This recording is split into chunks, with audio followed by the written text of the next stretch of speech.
2018 for me has been all self-work. Now, I'm normally pretty passionate about personal development, but this year has been crazy. I've treated my growth like my motherfucking job. If self-help were crack, I have been smoking crack this entire time and lots of it. And one thing that occurred to me is that I should ask all the people who are closest to me what they think my biggest flaw is.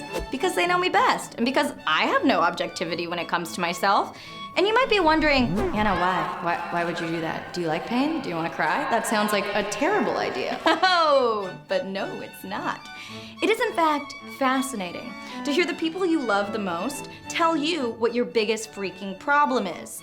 And I will admit, okay, I went into this naively thinking, like in the back of my mind, maybe they just won't have anything to say. I mean, I've been in therapy for so long, and self-help's kind of my thing. So maybe when I ask them, they'll just be like, oh, I can't really think of anything, Anna, you're perfect. And I'm a silly little fool. Yeah, pretty silly little fucking fool. Now, a word of caution, do not ask people this if you're not fully ready to hear the answer.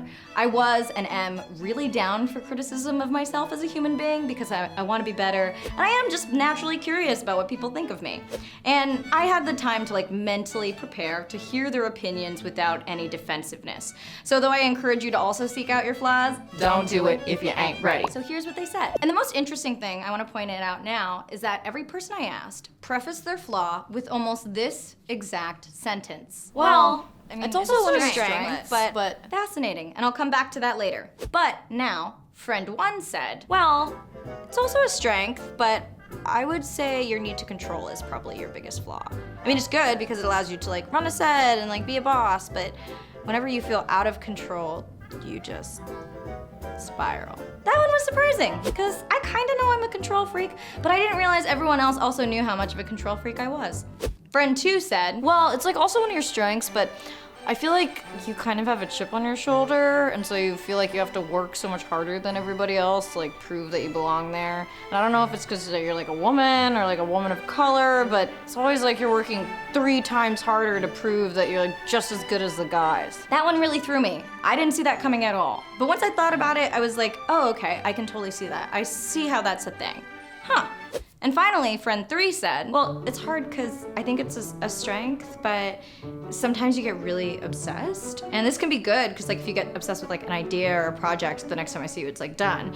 But then I've seen you get obsessed with a person, and that seems really emotionally exhausting for you. And it definitely is for me.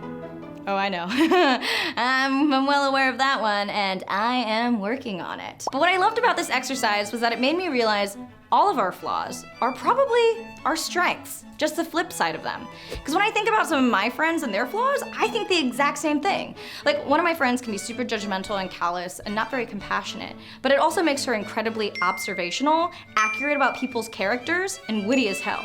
Another friend can be kind of thoughtless and insensitive about your feelings, but this exact quality also makes him impervious to other people's opinions of him and allows him to create art with a really unique voice without ever feeling discouraged or influenced by whatever's popular. And my last friend is super self-defeating and can be afraid to even try. But this makes her cautious, calculated, really good at evaluating risk, and whenever she does decide to do something, she does it 210%. So all of the things that are wrong with us can be right with us if we know how to manage them and use the aspects of these qualities that serve us. So what are your flaws? Or I guess I should say, are you brave enough to find out? I'm Anna Akana, and I'm an obsessive control freak with the chip on her shoulder, but awareness, step 1, hey. Thank you to Squarespace for sponsoring today's video. Squarespace has beautiful award-winning templates and an all-in-one platform so you never have to install patches or upgrades ever. They offer a unique and simple setup experience if you need a domain and 24-hour customer service. With Squarespace, you can build any kind of website, whether you're a flawed human being or a completely perfect one. Go to squarespace.com/Anna to start your free trial today and use the offer code Anna for 10% off at checkout.